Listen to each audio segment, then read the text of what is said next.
Fala comigo, meus amigos! Vamos lá, mais um dia de gravação aqui do podcast. E dessa vez eu trouxe um convidado muito especial com uma história de vida, assim, fantástica. De um executivo dos mais altos padrões ali, né, dentro de uma companhia, a uma história de vida fantástica. Muito obrigado, Tanimoto, por ter participado aqui, por ter vindo aqui participar do nosso podcast, né, pra gente bater um papinho, e contar um pouco dessa história aí que você trouxe da tua carreira. Muito obrigado por ter aceitado esse convite. Eu que agradeço, honrado pelo convite e estou aqui para dividir e compartilhar a minha história, a minha experiência com vocês. Perfeito, meu amigo. Bom, vamos lá. Só para eu poder apresentar um pouquinho você pro pessoal, na verdade eu vou passar, acho que essa bola para você, né? Se apresente pro pessoal e conta um pouquinho da tua história, que eu vou passar para eles o motivo pelo qual eu te chamei aqui, que tem muita sinergia com o que a gente está pregando aqui no nosso podcast, tá? Legal. Bom, eu comecei aqui no Brasil como primeiro estagiário de uma empresa grande, uma multinacional, Xerox do Brasil. Eu estava na faculdade, estava precisando de emprego, estava precisando trabalhar, dureza, aquelas coisas, sabe? Quando você é estudante, você não tem dinheiro para nada, né? E eu passava na frente dessa grande empresa e falava assim, nossa, um dia eu quero trabalhar nessa empresa, era a Xerox do Brasil. Tinha a Xerox e a 3M, uma do lado da outra. Eu falava, essas duas aí, que são duas gigantes multinacionais, né? E eu passava de ônibus e falava assim, um dia eu vou trabalhar aí, um dia eu vou trabalhar aí. Aí cheguei na faculdade, eu olhei assim no papel, no quadro de avisos, estava lá, precisamos de estagiário na Xerox do Brasil. Eu falei, nossa, eu vou. Aí liguei lá, falei, nossa, estágio, né, na minha área e tal. Primeiro emprego, não? Primeiro emprego. Não, já tinha trabalhado, fazia um monte de bico, assim, né? Já vendi bijuteria no colégio, né? Minha mãe fazia as bijuterias, eu vendia. Já trabalhei em loja de shopping e tal. Mas esse eu achei que seria um emprego já na minha área. Estagiário, para mim esse nome tinha um peso diferente, estagiário. Aí eu liguei lá, falei, olha, eu queria me candidatar a estagiário da vaga tal. Lá, tudo bem e tal, ó. Liga para mim para fazer uma entrevista. Eu falei, não é pessoal? Ela falou, não, é por telefone primeiro. Aí eu liguei, fiz a entrevista, né, todo o processo de entrevista lá. E aí ela falou, pode vir agora na empresa. Cheguei lá, o estagiário, na verdade, era operador de telemarketing. Eu achava que ia ser estágio na minha área. Falei, não, tô precisando de dinheiro, precisando trabalhar, vai aqui mesmo.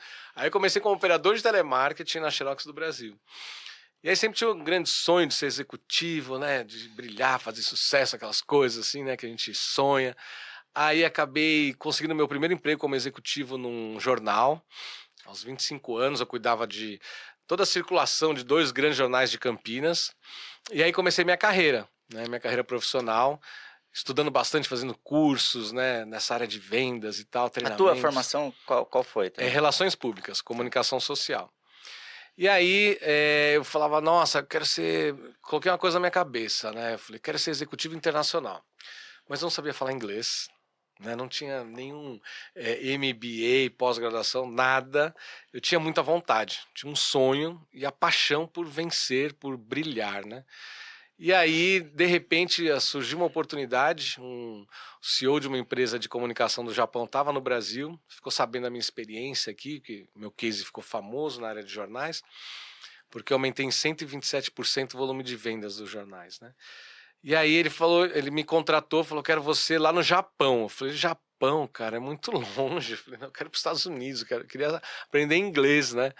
E aí acabei aceitando a proposta, fui para o Japão. Trabalhei lá primeiro numa empresa de comunicação, né, de jornal, revista, na minha área, né? E aí depois fiz uma transição de carreira. Sua família é japonesa, não? Meu pai é japonês. Tá, mas sempre, toda a vida morou aqui no Brasil? Como é que foi essa transição? Sempre morou no Brasil. Lá em casa ninguém queria ir para o Japão, porque a educação japonesa é muito rígida, muito séria. Então, a nossa cultura que vem dos nossos avós japoneses é muito diferente da do brasileiro. Então, para você ter uma ideia... Aqui tava se sentindo mais em casa. Ah, totalmente, né? Porque assim, para você ter uma ideia, festa de família japonesa é tudo quietinho, assim, você não ouve gente falando direito. E aí, outro dia eu tava vendo uma festa que eu fui, fazia tempo que eu não reunia com a minha família inteira, né? Aí, eu olhando, eu falei, nossa, a pessoa é muito diferente. Todo mundo quietinho, sentadinho, comportadinho.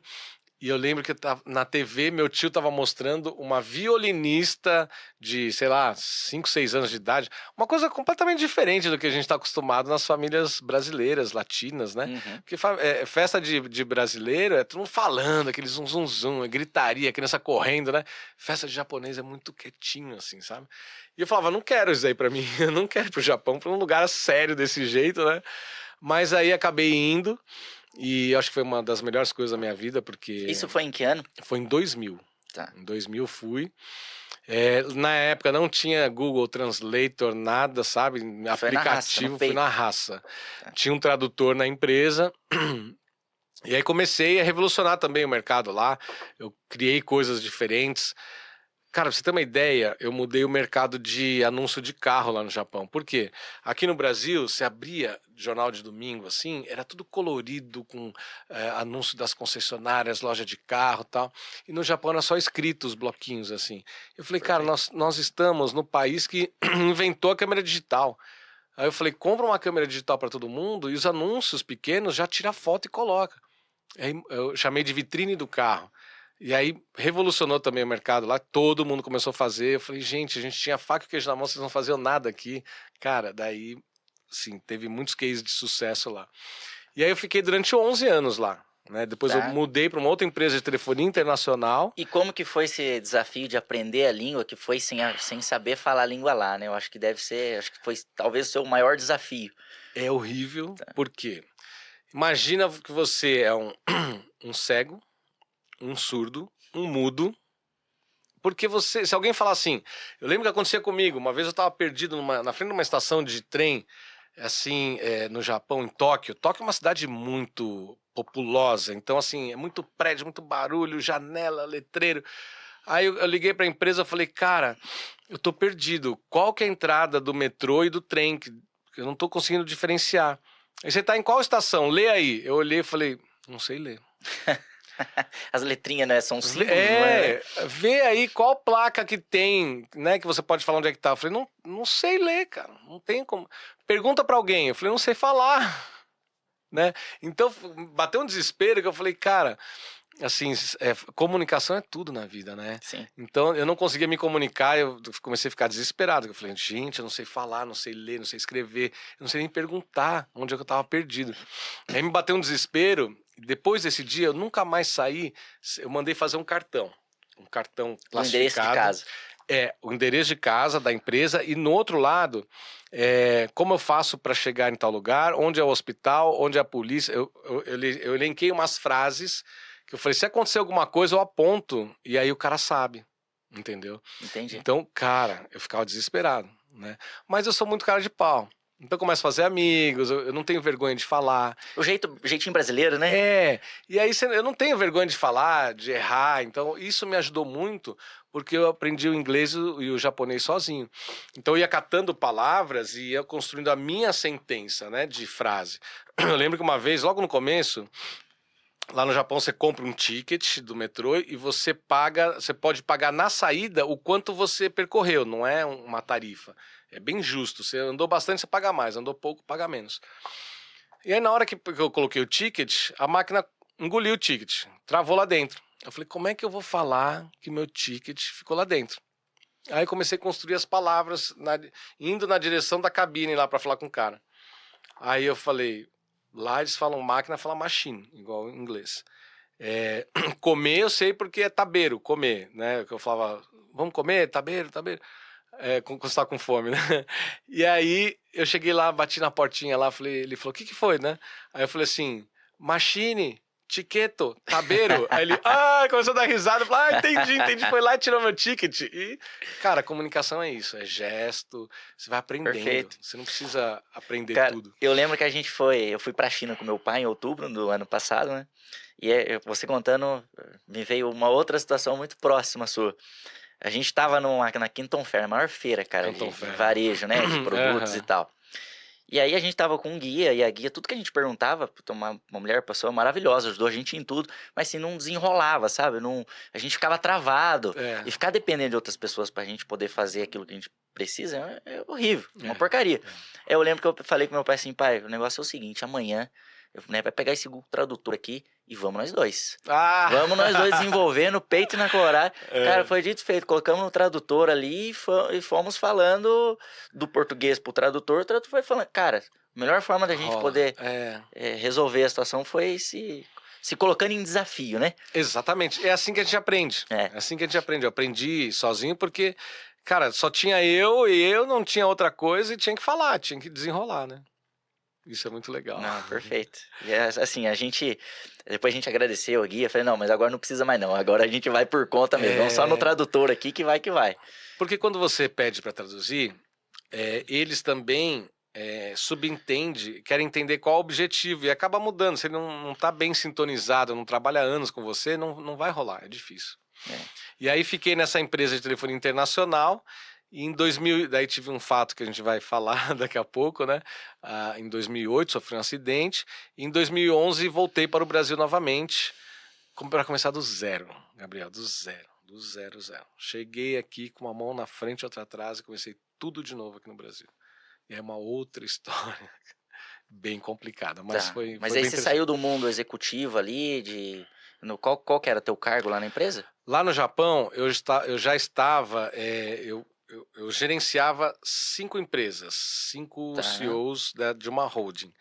Então, era jornal, revista, rádio, sistema pré-pago de ligação, sistema pós-pago, VoIP e lojas de produtos importados, brasileiros, filipinos e tal, em alguns shoppings, né? Tá. Então, eles prestavam contas para mim e eu para o CEO.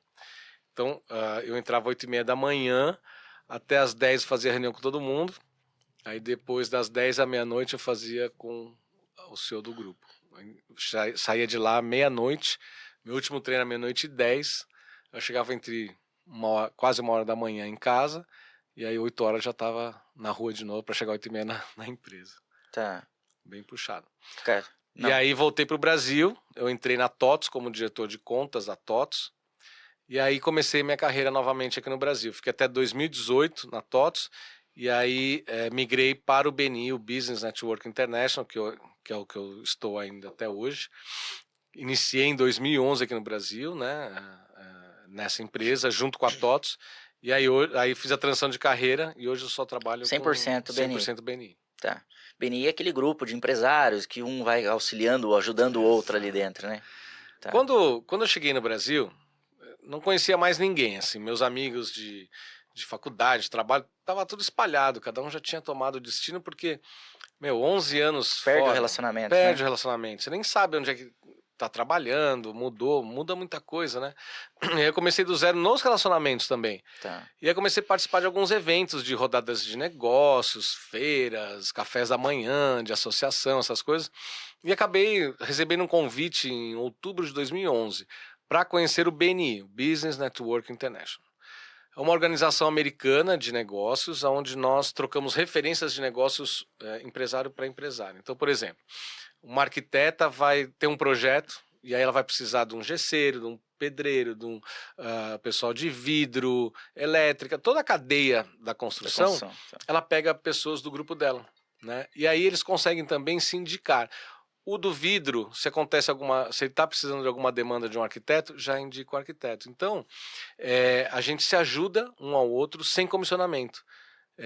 O propósito é realmente ajudar, não tem dinheiro no meio. Porque quando você coloca o dinheiro no meio, sempre por causa de 1%, R$10, R$100, o pessoal briga, assim, aí você conhece as pessoas, né? Sim, sim.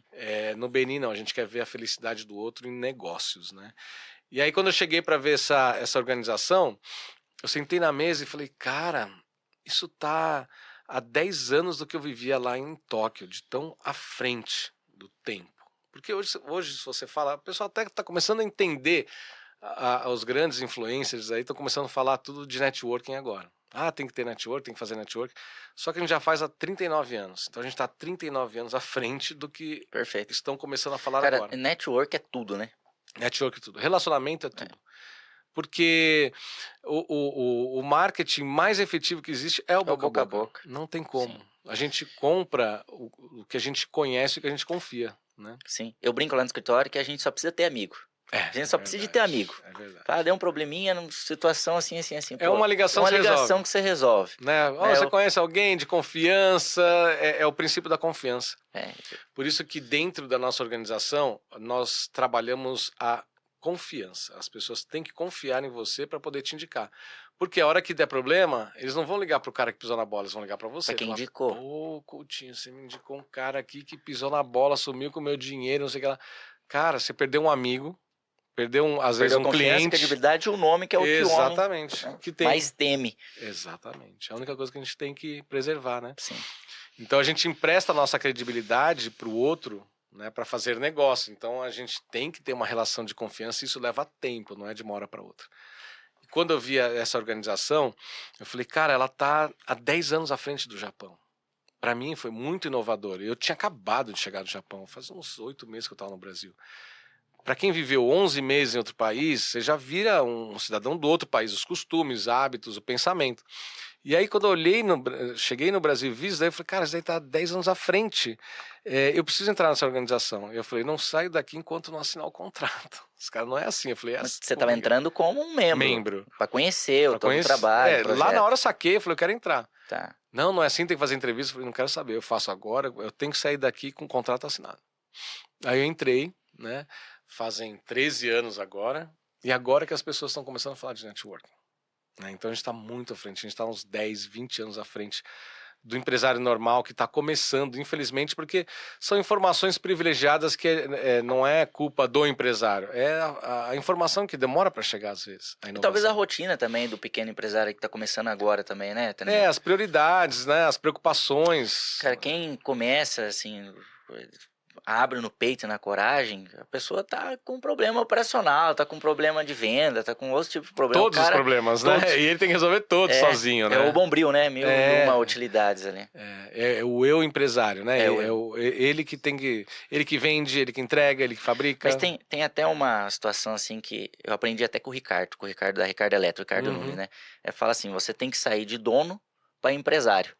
Porque o dono faz tudo, né? É daqui para mim. Eu faço compra, eu emito nota, eu executo, eu faço orçamento, eu faço tudo. Agora, o empresário é quando você consegue montar um time onde você possa delegar essas responsabilidades e você monitora para que seja feito daquilo que você colocou. Aí você vira a página, né? Você sai do dono para empresa. Aí é o momento que você consegue fazer network, consegue fazer imersão, buscar conhecimento. A gente dizem que quem trabalha demais não tem tempo para ganhar dinheiro. Né? Então a gente tem que ter essa organização, né, para poder ir em eventos, conversar com as pessoas, porque você imagina o seguinte, para você conversar com qualquer pessoa, no mínimo 30 a 40 minutos você vai investir o seu tempo. Para você falar com 5 pessoas, são 5 horas no dia. 5 pessoas para aproveitar bem a conversa e ser curta ainda. Para extrair conteúdo ali da galera, né? O que eu posso te ajudar e o que você pode me ajudar. Então é muito tempo investido. A gente tem que saber gerenciar. Essa mudança de chave é uma maturidade que o empresário tem que leva muito tempo. Por quê? Quando você está começando, você tem que fazer as coisas rápido para entregar. E ninguém vai fazer tão rápido como você. E bem feito. Então você começa a centralizar, só que quando você começa a crescer, você começa a perder a mão. Qual que é o risco? Você não entregar mal feito, pisar na bola dos prazos. É a dor do crescimento, né? A dor do crescimento. E aí é nesse momento que você tem que ter a maturidade e o conhecimento de que você precisa formar uma equipe. Aí o jogo começa a ser diferente, porque a gente vai começar a falar de liderança. Ser líder é muito difícil. Ser chefe é fácil. Sim. Porque você manda. Agora, ser líder já é outra coisa. É você inspirar as pessoas a fazer do jeito que você acha, que você quer que eles façam genuinamente, não porque estão sendo mandados. Sim. Forçados. E é só pelo exemplo. Se o cara não é um líder, ele não vai conseguir liderar, inspirar a equipe a fazer da forma com que ele faz. Né? Eu sempre falo que a gente tem que, além de inspirar, proporcionar também uma qualidade de vida e um propósito para que essa pessoa esteja contigo, né? Que quem que vem com você ali comprando o teu projeto a troco de muito bem, obrigado. Eu sempre falo isso. O que eu percebi nesses anos, quando eu entrei no BNI, o CEO lá, o fundador do BNI, sempre quando eu encontrava em alguma convenção internacional, ele falava assim, me dá um conselho, né, que você acha que eu tenho que, né, para ter sucesso. Ele falava assim, viva os valores do BNI. Eu, caramba, pô, eu trabalhei em um monte de multinacional. Todas têm missão, visão e valores. Missão, visão e valores. Não lembro de nenhuma delas, né? Mais um BNI eu sei decore salteado os 7. Por quê? Levou anos para eu entender que são os valores que vão nortear todas as ações, a forma com que você se comporta e o objetivo e o propósito da organização, né? Então, se você entende quais são os seus valores, né, você consegue colocar na tua equipe. É cultura da empresa, né? Cultura, né? A Perfeito. cultura devora a estratégia no café da manhã. Você pode, sim, cara, ter a melhor estratégia do mundo, fazer as melhores escolas do mundo de estratégia, de administração, mas se você não tiver uma cultura bem implantada, vai tudo por água abaixo. Por quê? Eu fiz uma analogia esse ano, no começo desse ano, eu fiz uma reunião com um grupo e eu falei assim, cara, o que está acontecendo com esse grupo? Que o resultado não está saindo, alguns resultados estão péssimos.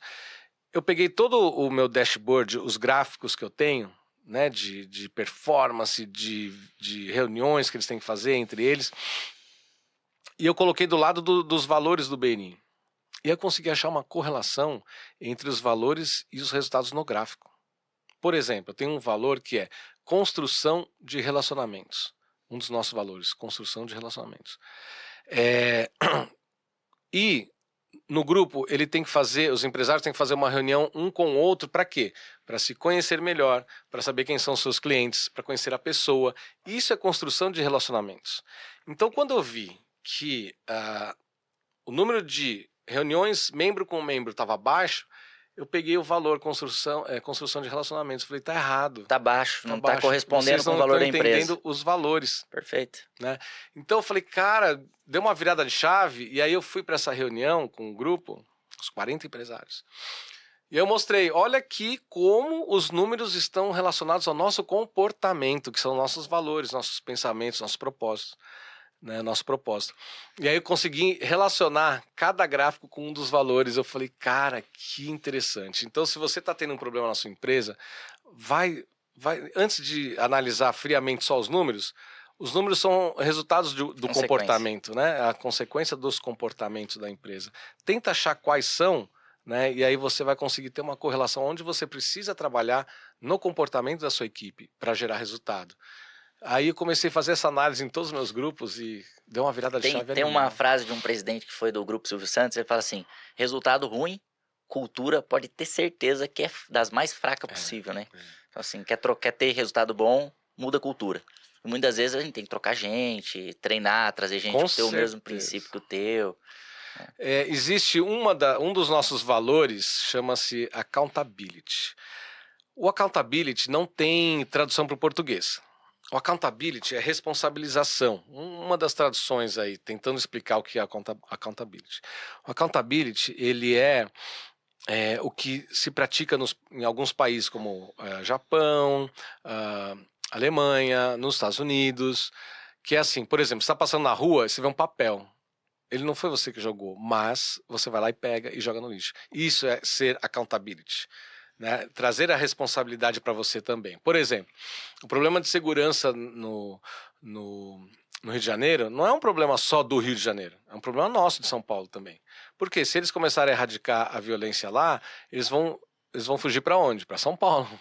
Aí vai atrapalhar a gente aqui. Então, ele é um problema nosso. A gente tem que ser corresponsável em tudo na nossa vida. Né? E o accountability é justamente isso. Por exemplo, meus membros chegam de manhã para arrumar a sala. Aí tem que colocar eles, faz parte de todo esse processo para criar um empresário forte, um empresário maduro, para, né, ter sucesso no mundo empresarial. Então eles chegam lá, eles têm que colocar a mesa na toalha. Então quem não entende o processo, né, o propósito, não suporta o processo. Aí ele chega lá e, pô, eu sou empresário, por que eu vou arrumar a toalha na mesa? Pô, você não está entendendo, cara. Daqui é accountability, é trabalho em equipe. É essa dinâmica, só É de o você momento de colocar a toalha. entrosar a galera também, E de você né? ser parte de um todo. Não é porque você é empresário, você não vai colocar a toalha. Mas aí eu acho que tem muita questão da humildade também, né, Também. Tanimoto? Então, é uma Acho das que coisas assim, que aqui no Brasil a gente não tem. eu vejo aí muitos empresários aí, cara, fudido aí, tem um tanto de empresa, faturamento milionário, um tanto de funcionário, mas o cara não tem o principal valor do que um homem pode ter, que é a humildade, cara. Meu pai fala que a humildade abre portas, né? Sim, é um dos segredos da prosperidade. Sabe por quê? Sim. Pra você ter uma ideia, lá no Japão, eu era quando tava o cara mais importante, segundo cara mais importante da empresa, eu tinha uma escala de limpeza de banheiro. E quando eu ia limpar o banheiro, cara, o banheiro tinha que estar brilhando, porque todo mundo ia lá ver. Então, Gestão pelo exemplo, é poxa liderança. vida, era assim, os caras já... Eu terminava de limpar, já vi uns 2, 3 pra olhar, sabe? Ah, será que ele limpou bem, o Pra dar- chefe? Pra dar aquela Deve chicotada, estar nas né? coxas, né? Deve estar, né, zoado. Não, eu tinha um kit com escovinha, até escova de dente, com, sabe, cândida e tal. limpeza. É, que eu tinha que escovar lá, tipo assim, sabe, no ralo da pia do banheiro, fica em volta preto. Cara, eu deixava brilhando. E eu sou virginiano, então eu pego todos os detalhes, entendeu? E aí todo mundo fala, nossa, ninguém limpa o banheiro que nem o nosso chefe, o Tanimoto. Eu falo, filha das mães, vocês não sabem como eu fico, né, cara, lá, horas limpando esse banheiro, cara, pra dar o exemplo. Não gosto, cara, ninguém gosta, né, cara? Aí, essa é uma das lições do accountability e da humildade também. A gente tem que ter humildade, cumprimentar todo mundo igual do início. Você quer um exemplo ridículo que eu falei para um grupo de empresários lá na Paulista, e que foi um tapa na cara em todo mundo? Eu chegava todo mundo com os carrão lá, e eu cheguei no Brasil, tava duro, comecei do zero, meu carro era bem velhinho, eu sempre deixava para estacionar por último, deixava os carrão entrar, tava lá na minha lá, pá. Aí eu chegava lá, o cara, e aí, japonês, a gente conversava, trocava meia dúzia de conversa lá rapidinho e tal. Aí um dia ele falou assim, pô, japonês, você é o único cara que conversa comigo assim, legal, cara. Eu falei, como assim? Eu não entendi. Como assim? O pessoal não, o pessoal é mal metido aqui, arrogantezinho, não sei o que lá, bebê. Fica falando que eu arranhei o carro, às vezes o carro chega todo arranhado, a gente, né, olha, sabe, ainda fica falando que fui eu, não sei o que. Ela fala, não, esquenta a cabeça, os caras estão estressados. Não, os caras são estressados e tal, empresário, falando Não tá assim. no dia bom. Aí um dia eu tava saindo lá, o cara chegou e falou assim, pô, japonês, você é gente boa, ó, vou te falar um negócio, você quer conhecer o Luciano Huck? Eu falei, claro, meu, o cara é um empresarião, né? Quero sim. Dele. Então, ó, aqui nesse hotel onde vocês se reúnem, o cara tem um quarto fixo aqui. Toda vez que ele vem para São Paulo, ele vem para cá. E aí, como ele não pode ficar chamando muita gente, ele sempre me convida pra gente tomar uísque lá em cima. E ele falou que eu posso levar um amigo. Você quer ir comigo? Eu falei, nossa, Conheceu o claro. Luciano Huck, lógico, né? Aí fui lá à noite, conheci lá, trocamos uma ideia e tal. Aí tinha reunião no outro dia do grupo lá. Daí eu conversando lá, eu falei assim, posso falar um negócio aqui, né? Quebrei o protocolo lá. Falei, quem aqui, levanta a mão aqui quem gostaria de conhecer o Luciano Huck. Todo mundo, bah! Aí eu falei assim, cara, vocês perderam uma putz de uma oportunidade, cara. Por quê? Falei, o cara que vocês nem cumprimentam de manhã, que vocês não dão valor, que vocês subestimam e julgam, ele me apresentou o Luciano Huck, eu fiquei ontem à noite até 2 horas da manhã tomando uísque com ele aqui nesse hotel. Todo mundo, como? Eu falei, não vou falar, porque se eu falasse, os caras iam puxar o saco do manobrista, né? Eu não vou falar, não. Uma pessoa que, assim, é tipo da limpeza, assim, vocês não dão valor. E aí parei, todo mundo ficou assim, ó. Né? Eu falei, tá vendo, cara? A essência do BNE é o network, né? A pessoa não tá disposta nem a fazer network com o faxineiro desprezando. E não dá pra julgar as pessoas. Não dá. alguma. Teve um outro caso que um marceneiro chegou e falou assim, o cara tinha pedido um dono de um hospital, sabe? Gigante. Aí o cara todo humildezinho, marceneiro lá... Aí chegou no final, assim, o cara era um executivo de uma grande empresa de auditoria, uma das 4 maiores do mundo. E aí ele falou, ô, seu Moacir, posso falar com o senhor? Ele, claro. Esse cara era gente boa, humilde. O cara era executivão, mas humilde total. Claro, vem aqui, seu Manuel, vem conversar comigo, senta aqui, vamos tomar um café e tal. Aí ele, o senhor pediu o dono dessa rede de hospital aí, né? Eu sou marceneiro dele há mais de 20 anos. Eu todo domingo tô almoçando lá na casa dele, faço móveis para os filhos, pro hotel dele de Campos de Jordão, para as empresas. Ele falou, não acredito. Ele falou, vamos lá, vou falar com ele, ele vai receber o senhor. Eu falei, tá vendo, cara? Não pode subestimar as pessoas. Não, de forma alguma. Não pode. Mas é o que mais a gente vê os executivos hoje fazendo, né, Tanimoto? Infelizmente, né, cara? Eu vejo... É cultural já no Brasil. Né? Principalmente esse mundo corporativo, cara. Esse mundo corporativo que a gente vive tem que ter muita sabedoria e muita humildade pra saber lidar. Às vezes o cara é um supervisor, é um gerente, não menosprezando, porque todo mundo tem um cargo importante. Até a faxineira tem um cargo importante. Exatamente. Né? Então o que a gente observa é essas pessoas achando que é o dono da fábrica, o dono da empresa, o dono disso, o dono daquilo. Gente, ninguém vai levar nada aqui não, vamos tratar cada um com respeito aqui. O que eu posso fazer para te ajudar? Exatamente. O que você pode fazer para me ajudar? O que a gente pode fazer pra gente trocar aí conhecimento e trocar entregas, né? E a gente aprende, eu assim, Cara, cada meia hora de conversa com qualquer pessoa, pode ser o motorista do ônibus, quando você tá lá na frente, lá conversando, que eu aprendi muito com os caras também. Você aprende alguma coisa na vida, você aprende. Meia hora de conversa, você aprende, e entre o mundo empresarial, meia hora de conversa sai oportunidade de negócio. Então, quanto menos você falar e escutar mais você vai captar oportunidade. Por isso que a gente tem duas orelhas e uma boca, né? Sim, Tem que escutar mais e falar menos. sim, perfeito. Ô, Tanimoto, e você foi pro Japão e falou que voltou, né? Aham. E eu conheço da tua história, agora eu vou puxar tua boca, você fique à Aham. vontade para falar ou não, Aham. né? Não, Mas claro. você veio com uma história lá fantástica de um executivo e tal. E o que que aconteceu para você vir de lá para cá e começar do zero aqui? É. Depois de ter construído uma carreira, acho que fantástica lá no Japão, né? Exatamente. Foi em 2008, no ápice da minha carreira lá, eu estava numa situação muito boa. Eu estava gerenciando 7 empresas. Tá. E eu ganhava bônus semestral das 7 empresas. Então eu ganhava 14 bônus por ano. E quando o resultado era acima da média, eu ainda ganhava mais um bônus de premiação. Eu estava super bem, 36 anos, e eu sempre tive gaps de insatisfação, porque o maior perigo do empresário é entrar na zona de conforto. Quando você começa a ir para a zona de conforto, é gostoso, é confortável, o nome já diz zona de conforto, Sim, mas só que você fica estagnado. Só que nada na vida é estagnado. Se está aqui e não sobe, ele cai, vai cair. Então eu estava lá de boa, e na minha vida eu tenho momentos de insatisfação de 3 em 3 anos, a média. Então começa a ficar normalzinho, eu já vai ter problema. falar, tá chata essa vida. Não, quero fazer coisa diferente, não sei o que lá e tal. Procura sarna pra se coçar, né? E aí eu tava lá e eu falei, liguei pra minha mãe no Brasil e falei assim, mãe, eu quero ser surfista de onda gigante, porque eu sempre fui surfista desde os 13 anos de idade. Tá. E aí o surf normal já não estava me satisfazendo, eu falei, quero ser surfista de onda gigante. Mas já surfava nas praias aqui do Brasil todas? Já, a vida inteira. Tá. E aí eu sentia, porque como eu estava lá, lá é muito mais acessível você ir para Bali, para Havaí, para todos esses lugares que é tudo onda grande, perfeita, né? E eu falei, quero ser surfista de ondas gigantes. Liguei para minha mãe me deu uma bronca, falou assim, cara, para. Você tem 36, eu tinha 36 anos na época, 36 anos, você tem 2 filhos no Brasil, volta pro Brasil, não sei o que lá, blá, blá, blá, brigou comigo pra caramba.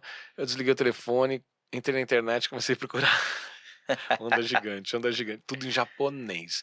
E aí aquele negócio do desafio. Não tinha Google Translator na internet, na web, né? Aí eu passava o mouse e tinha que ler lá embaixo o link.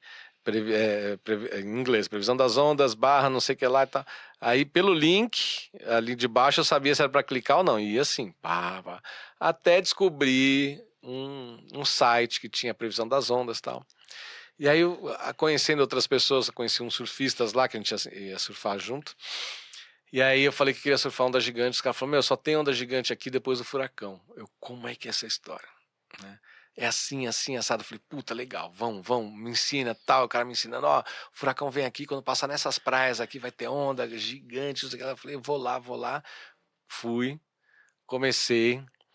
Eu tremia antes de entrar no mar, eu ficava uma hora e meia escutando umas músicas bem hardcore, assim, pra tomar coragem, e eu entrava assim, batendo na cara, sabe, batendo no peito, na cara, assim, tipo você entrando no ringue Pra se motivar ali, de pô, UFC, você encorajando. vai tomar um pau, sabe? Tá. Mas eu vou, né, eu gosto da adrenalina, eu sei que eu posso tomar maior pau, mas eu vou e pá.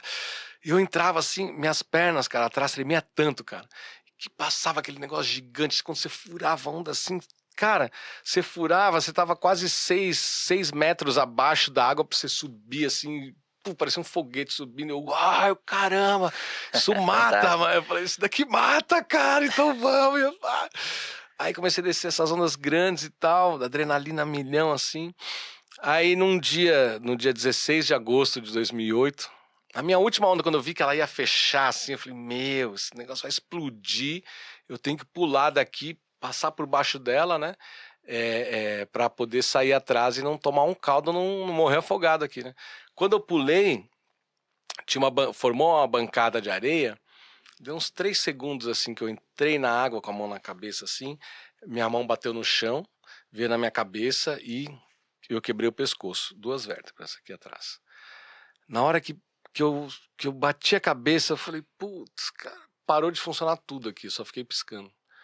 Aí eu lembrei de um caso aqui no Brasil de um surfista chamado Taiyu, que ele quebrou o pescoço, nunca mais voltou a andar. Aí eu falei, puta, foi o pescoço. Aí eu falei, cara, meu Deus do céu. Isso Falei, debaixo da água, debaixo da né? água. Aí eu falei assim, eu tenho que sair vivo da água. Porque se eu me afogar, meu medo não era me afogar, porque, cara, a gente vê, eu já só vi muito surfista, você vai lá, faz umas massagens e tal, respiração boca a boca, põe o cara do lado, o cara joga água e volta a viver. Não tinha medo de morrer afogado, de me afogar, porque eu sabia que não ia morrer de afogamento. E aí eu peguei, eu falei, cara, eu tenho que chegar vivo e consciente na areia, porque o salva-vidas vai me pegar assim, e aí vai terminar de quebrar meu pescoço. Então ele tem que me resgatar da forma correta, porque senão ele vai terminar eu vou morrer ali. A hora que o cara levantar, eu vou estar inconsciente e o cara vai normal, vai levantar assim para resgatar. E aí eu falei, putz, como é que eu vou chegar? Só tô piscando o olho, não mexia braço, nada, né? Eu sabia que minha prancha estava amarrada no pé.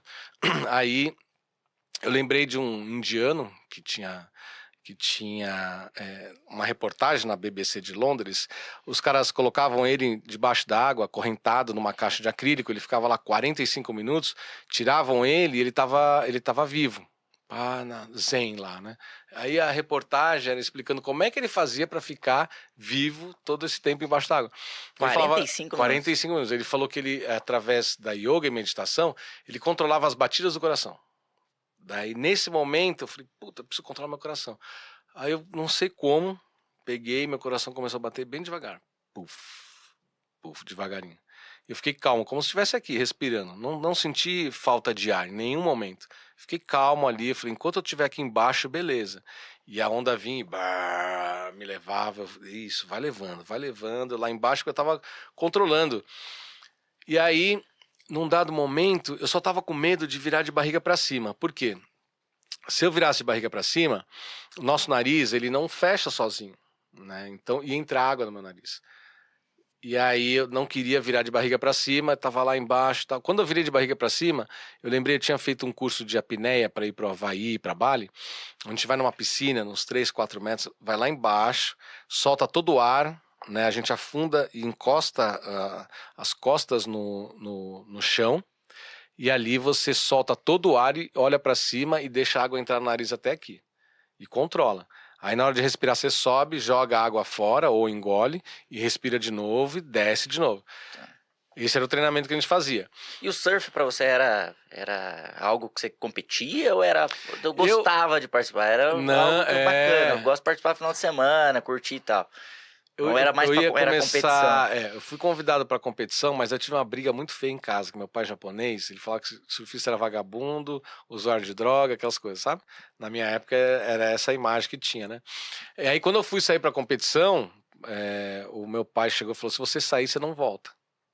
Aí eu falei, tá bom, revoltado, Molecão? tinha 16 anos, Vou. 17 anos. Eu vou, e não sei o que lá e tal. Eu olhei pra trás assim, olhei meus irmãos todos chorando. Não vai, não vai. Eu falei, eu vou. Minha irmã, gritar, sabe aquelas coisas, baixaria assim, na frente de casa, meus amigos no carro esperando. Aí eu olhei assim, meus irmãos, eu falei, ai. Não vai ter Aí, como ir. daí eu falei pra galera, não vou, gente. Deu problema aqui, vou ficar aqui. E aí fiquei, não fui competir, né? Mas eu sempre levei muito a sério. Tudo que eu faço eu levo muito a sério, sabe? Então, assim, é como se fosse competidor. Treinamento, equipamento, tudo muito a sério. E aí, daí, quando eu virei de barriga para cima, lá, eu fiz esse exercício. Eu coloquei água no nariz, né, até aqui.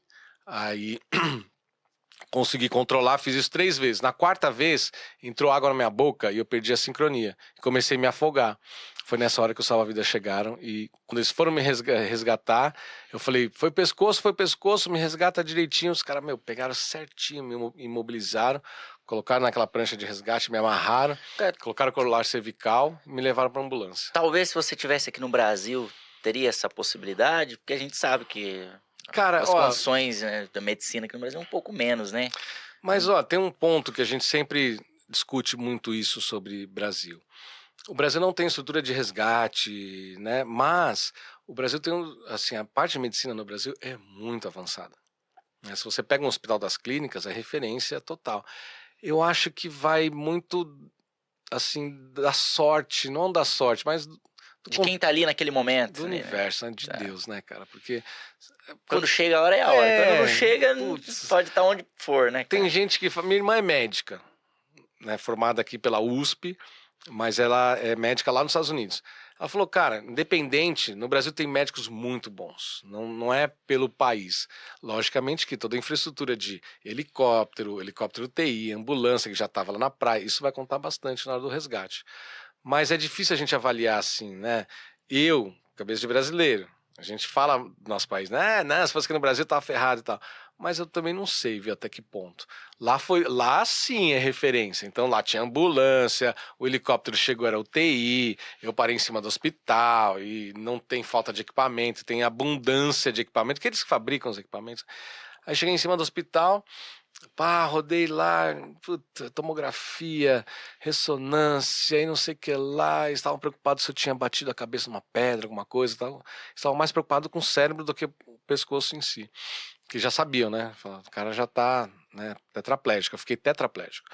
E aí quando eu voltei na enfermaria depois dos exames, o médico olhou pra mim e falou assim, ó... Tanimoto, você só tem 2% de chance de voltar a andar. E nós vamos te operar, senão você vai morrer. Né? Aí eu olhei pra ele e falei, não. Falei, eu não vim na vida pra isso, não, cara. Porque quando me tiraram da água, eu já tinha determinado que eu seria o caso que a medicina não explica. Porque eu sabia que tinha acontecido comigo. Aí eu falei, pô, sabe aqueles caras que estão com câncer, vai lá, o cara fala que ele vai morrer, o cara volta e sumiu o câncer? Falei, eu quero ser que nem esses caras, quero ser fera que nem esses caras. E aí eu botei isso na minha cabeça. Né? E aí eu fui, quando ele falou, eu falei, eu quero ser igual a esses caras. E aí toda vez que ele vinha falar que eu só tinha 2%, eu traduzia ao contrário. A sorte que eu estava em outro país. Isso daí é vantagem. Isso é vantagem. Muito bom. Porque palavra tem poder. Palavra, cara, tem muito poder. Tanto é que eu nunca fui nenhum médico no Brasil, desde quando eu cheguei. Porque se ele falar em português, vai ficar na minha cabeça. Se ele falar em outra língua, você não quer traduzir, você não traduz. Traduz da forma que você acha melhor. Exatamente. Então eu traduzia na minha cabeça essa verdade que eu queria escutar. Porque eu escutando a minha verdade, eu ia conseguir, né, superar. E aí eu fiquei com isso na cabeça e fui. Ninguém acreditava, os médicos davam risada, falavam, não, para, se conforma, você vai ficar na cadeira de rodas pro resto da vida. E eu falei, não vou, sabe? Ia surpreendendo cada vez mais a minha recuperação. E aí você era 2% de chance 2% de chance de de não voltar a ficar andar. tetraplégico, tá? De voltar a andar, 2. Porque parou daqui para baixo, nem os braços eu mexia. Cara, eu fiquei 6 meses para rasgar um guardanapo de papel com os dedos, assim. Aí mais 6 meses para rasgar ele dobrado. Porque eu não tinha força nenhuma, não conseguia pegar nada. Eu ficava pé da vida que eu não conseguia abrir um saco de salgadinho, sabe? Putz, até isso depende de alguém, é foda, né? Mas isso aí foi terrível, cara. Foi muito difícil. Essa recuperação foi complicada. Foram 3 anos fazendo reabilitação, de segunda a sábado, 4 horas por dia. De segunda a sábado. Nunca faltei nenhum dia. Tá, isso tudo lá no Japão. E você não veio pro Brasil para poder fazer o tratamento. Tudo no Japão. Tá. Inclusive, quando o fisioterapeuta veio, eu falei assim, cara, a gente tá aqui para trabalhar. Então, assim, eu não quero saber da sua vida, você não vai saber da minha. Você vai mandar fazer 10, eu vou fazer 20. Que eu sou assim, cara. Quando eu tenho uma coisa, boto uma coisa na cabeça, ninguém tira. Então, quando ele vinha tentar falar comigo, como é que é no Brasil, né? Churrasco, carnaval. Eu falei, cara, dali pra fora a gente conversa. Aqui é reabilitação, cara. Que você vai me ensinar a andar novamente. Você vai fazer eu voltar a andar. Você não tá entendendo. O que eu tenho que fazer? Daí ele ia explicando. E a gente virou um time lá com os caras. Porque a dificuldade de voltar a andar é o seguinte. Eu ficava na frente de um espelho, pendurado numa máquina lá, numa esteira andando, e ele falava assim, mexe tal músculo. Aí eu, qual? É o da coxa, assim. Não, eu falava, toca aqui, me fala qual que é o músculo. Daí eu ficava tentando imaginar, sabe aquelas imagens de ciências, livro de ciências, os músculos assim? Vermelhinho ali, pra você identificar onde é que você vai mexer. Eu imprimi um daquele lá, andava com um daquele lá no bolso. Eu falava, qual que é o músculo? Mostra aqui. Ele mostrava e eu pegava, é esse aqui, é. Aí eu tentava, assim, na minha cabeça, sentir aquele músculo e fazer aquele músculo andar, mexer. por exemplo, tinha que pisar assim, assim, e o dedo tinha que fazer assim, né? Só que para esse movimento, quando eu pisava assim, ele falava, o glúteo tem que forçar, porque é ele que sustenta e tal. Cara, é uma engenharia, nosso corpo é perfeito. É uma engenharia, cara, que você não imagina, sabe? Então eu tinha que ir músculo por músculo para voltar a andar, entendeu? Entendi. Bom, aí você se recuperou e veio aqui pro Brasil. É, E aí, aí aí a ciência, o que a ciência fala disso hoje? aqui no, é, né? A pergunta. É o caso que a medicina não explica. Eu falei que seria, né? Então, uma vez eu dei uma palestra no LIDE. Não, foi numa faculdade de medicina de Santos, Unimedes. E o cara, como é que eu vou falar para 600 médicos que Que eu eles tinha estavam 2%. errados? Mas graças a Deus aqui no Brasil é bem humanizado. No Japão não. No Japão eles são céticos, né? Mas aqui no Brasil todos eles têm essa parte mais humana, é diferente. A gente é latino e tal, né? Mas É eu mais tive apegada a Deus ali, eu acho que também. Eu acho que tem a mais a questão de religião também, né? milagres existem, né? O pessoal fala que é um Tanto milagre, a é um 1% milagre. de chance, a 99% de fé, não é isso? É, exatamente. Então aqui no Brasil é mais fácil, mas eu tive que falar lá nessa universidade para 600 médicos que eles estavam errados. E eu falei, quando vocês derem um diagnóstico, tomem cuidado porque não é um veredito. Porque quando o médico fala, é uma verdade, né? Ele se impõe como uma verdade, né? Só que para toda regra tem uma exceção e eu fui exceção, entendeu? Então tem que tomar esse cuidado porque tem gente que o médico fala, ele acredita e não tenta mais. Na vida, né? O empresário, por exemplo, vai abrir um A gente só negócio. perde quando a nossa mentalidade para de lutar, né? Fala, não, eu É, não consigo. quando a gente desiste, né? Porque, por exemplo, o empresário vai abrir um novo negócio. Você que é empresário, você abriu várias empresas. Se você acreditar, se você acreditasse nas pessoas que falam não vai dar certo, não entra nisso, é Não tinha besteira, aberto. não tinha aberto, não tinha Sim. conseguido. E que a diferença do o empresário é aquele cara que faz, que acredita, que vai atrás, né? Então nós temos essa qualidade. Quebra a cabeça pra caramba, corre riscos e começa de novo. Tem essa capacidade de começar tudo de novo, né? Do zero. Isso é muito legal do empresário, começar do zero as O coisas. empresário, ele é guerreiro, né, cara? São pessoas que querem mudar de vida, né? São pessoas que... Não adianta, cara. Eu Não falo se assim... conformam, não são pessoas são pessoas conformadas. inconformadas, é. Exatamente. Não, vou colocar pra torar porque eu quero fazer isso, isso e aquilo, e depois a gente vê o que acontece. Mas, porque a maioria dos negócios que a gente começa, a gente não tira dinheiro nenhum. A gente só investe, trabalha, esperando que dê certo. E uma hora vai dar certo, né? sim, sim. As pessoas que não pensam muito a médio e longo prazo deixam de tentar e não persistem como a gente persiste, né? Sim. E qual o maior ensinamento que você teve ao longo da sua carreira, nesse momento de transição, com essa história, assim, fantástica aí de como que você pegou esses 2% e virou 98% de chance de que hoje tá andando, hoje tá É. movimentando, não foi nada daquilo que o médico colocou. Qual o maior aprendizado que você teve com isso, Tanimoto? Cara, primeiro, que a nossa mente e nós somos capazes de tudo. Tudo, tudo. Só depende de nós. Só depende de nós. Tá. Mas só que para você ser capaz e conseguir realizar as coisas, primeiro você tem que acreditar, né? E para acreditar, você tem que ter fé, né? E fé não é acreditar, fé é ter certeza. Então, quando me tiraram da água, eu tinha certeza absoluta, eu não tinha 0,0001% de dúvidas de que eu não iria conseguir. Uhum. É difícil explicar isso, sabe? Você ter absoluta certeza, porque o absoluto é zero de dúvidas, né? Zero absoluto. Eu não tinha nenhuma dúvida de que eu iria, né? Eu não iria me recuperar. E aí, aí, durante todos esses anos, eu fiquei analisando a questão da fé, né? Fé não é acreditar, é ter certeza. É a mesma certeza que eu tive quando me tiraram da água. Então, tudo que eu vou fazer na minha vida, eu penso primeiro assim, eu realmente quero? Né? Eu acredito que vai dar certo, eu tenho certeza que vai dar certo. Porque se você não tiver certeza, nem Não tenta. vai. Não vai. Vai Não perder vai, tempo, né? vai dar errado. Tá. Porque a vida é assim, ou é 8 ou 80, não tem meio termo.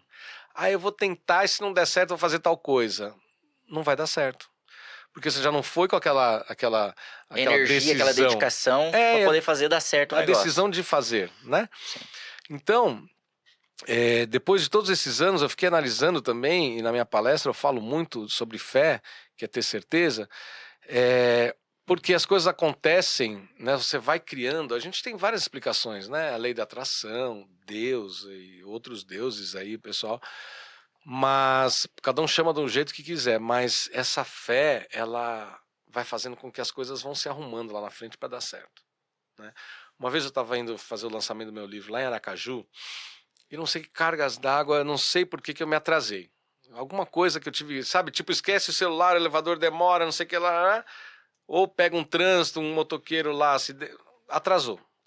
E eu já no meio do caminho, e eu brigando com o motorista do Uber, vai, já sabia que eu não ia conseguir fazer o check-in da mala com os livros.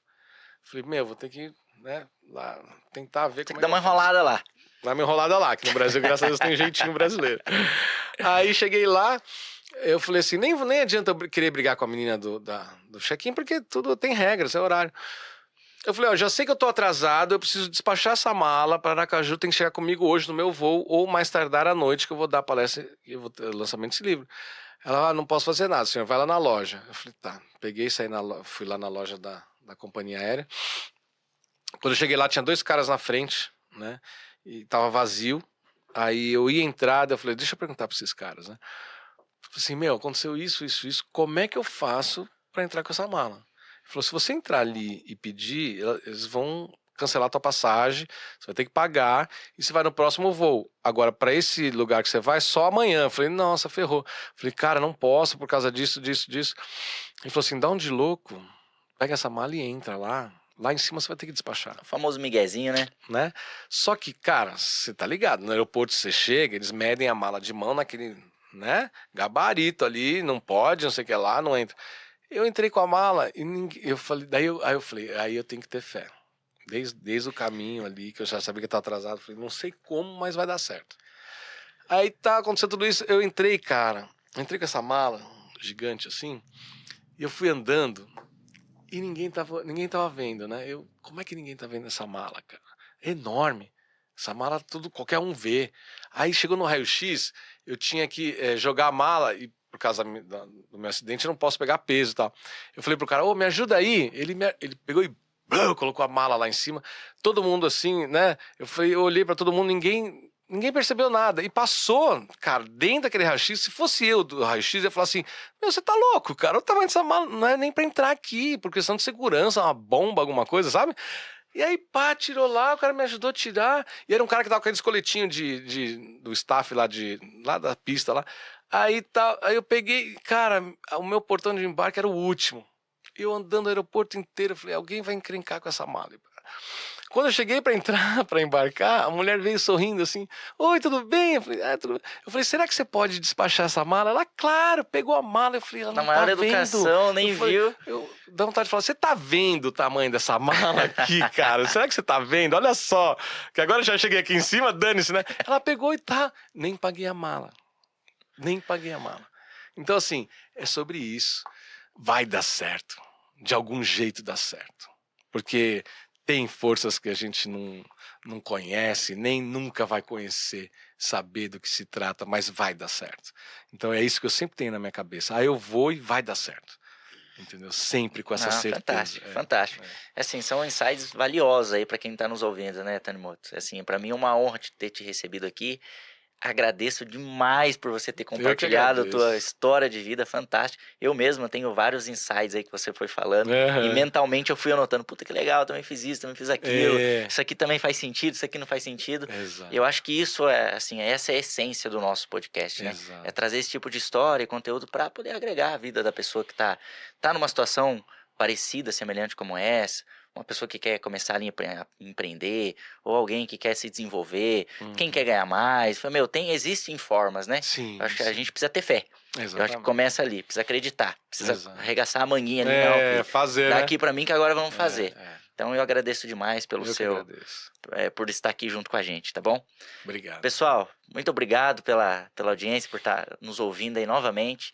Eu espero sempre poder estar contribuindo com vocês. Foi uma história fantástica aqui do Tanimoto, uma pessoa incrível, uma história de vida fantástica. E não perca, o próximo episódio vai ser com uma outra figura extremamente fundamental para nós empreendedores. Como que a gente pode se desenvolver. Então fiquem ligados aí, até a próxima. Fala comigo, Coutinho! Esqueci de uma coisa, ô Thiago. Volta que agora tem um cortinho, né? Esqueci de fazer o aviso pro próximo. Hoje eu tô comendo as etapas. Aqui. Fantástica a história dele, né? Fala comigo, meus amigos! Mais um dia, inaugurando aqui o... Opa! Volta aí. Volta aí. Você não ia dar o sinal pra mim? Eu me perdi. Que é um brinde no nosso podcast aqui pra você marcar esse episódio. Gratidão, obrigado. Viu? Obrigado pela... Eu que agradeço. Obrigado pela história. Parabéns pela história e obrigado por ter vindo. Mais uma Não, vez. eu que agradeço. Vamos tirar uma fotinha aqui oficial? Bora. Depois que a gente conhece. Que história fantástica. História foda, né? Ele também tem uma história fera. Ele anda, eu fico olhando a perna dele e falo, ai, meu Deus, anda devagar, anda devagar, ele pula do palco, ai, cuidado. Daí anda igual jogador de futebol, né? Cara, nossa. Sabe que foi jogador?